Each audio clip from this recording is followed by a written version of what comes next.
What's going on, everyone? It's your boy DLloyd. So Jaylen Brown, he is going into the final season of his contract. He is currently scheduled to become a restricted free agent next summer. However, there are some reports going out right now that Boston may not re-sign him and give him a contract extension just yet. In fact, the source said that the chances are pretty slim that Boston actually signs Jaylen Brown to a contract extension. Now, Boston is going to try to do this before October 21st if they decide to give Jaylen Brown a contract extension. And this is a very tricky situation, really, for Boston and even a guy like Jaylen Brown, because Boston is stacked, right, when it comes to their rotation and the guys they have, the key players they have on this team.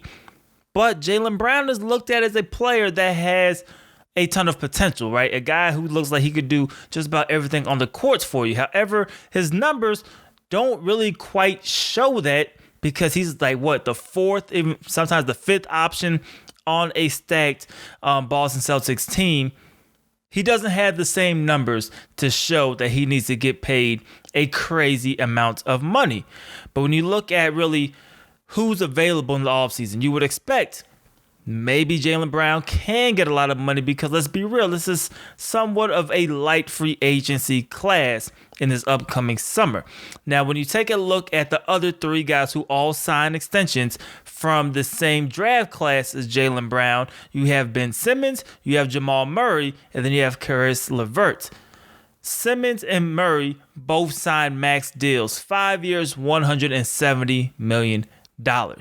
On the other side, LeVert, he signed a 3-year, $52 million contract. So you would have to assume that Jaylen Brown is going to be in the middle or somewhere between, if not a max guy, right? I don't think Jaylen Brown, like if it was me, I wouldn't pay Jaylen Brown max money. However, it's all about supply and demand, right? Who's out there? Who can you get to really improve? And like I said, free agency is going to be very light in the upcoming summer.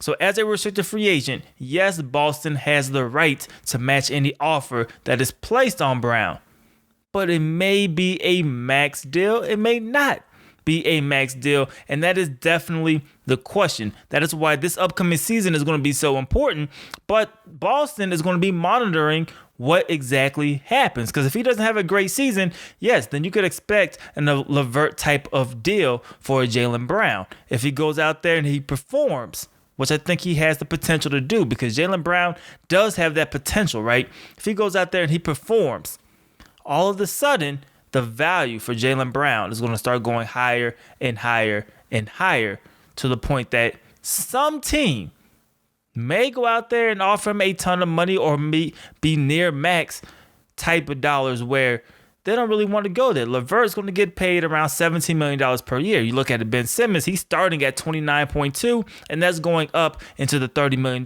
range. Currently, Jaylen Brown scheduled to make $6.5 million this year. He have an $8 million cap hold next season. Boston's going to want that to be around that $20 million range and not that $30 million range. But we'll see what happens. But that's something to really look at as the season progresses. Try to figure out what Boston's going to want to do. And notoriously, Boston lets go a lot of their guys. They don't necessarily sign a lot of the draft picks after that initial contract. You had Jared Sullinger a few years back, who ended up going to Toronto. You had Kelly Olynyk a few years ago, who ended up going to Miami. So this is something that could very well happen. And you look at Marcus Smart. Marcus Smart wanted a contract that was bigger than what he ended up signing for. Boston decided not to offer him that. And then Marcus Smart ended up signing for around, $52 million in the offseason, as opposed to the $60, the $70 million that he was hoping that he would get. So a big year for Jaylen Brown, and a pretty big year for the future of the Boston Celtics, because like I said, they're going to be monitoring this very closely if they don't get a contract extension before October 21st. And when he becomes a restricted free agent, I do think there will be a market, because like I said, there's just not a ton of players out there. You're going to have to overpay to get some type of talent in that type of supply and demand system summer, where, like I said, just really, really dry. And Jaylen Brown's young. He has potential. He's right there. You may overpay, forcing Boston to pay more if they don't. So we'll see who ends up winning this quote unquote stalemate, right, in the next summer, unless they get a deal done earlier, which I think may actually save Boston some money if they got a deal done now. But it looks like they're not going to do just that. But you guys let me know how you guys feel about this in the comment section below. Do you believe that Jaylen Brown will be signed before October 21st in terms of a contract extension?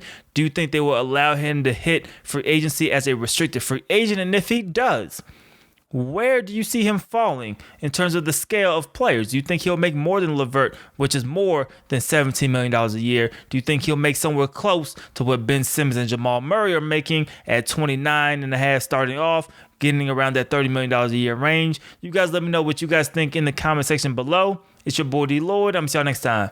Peace.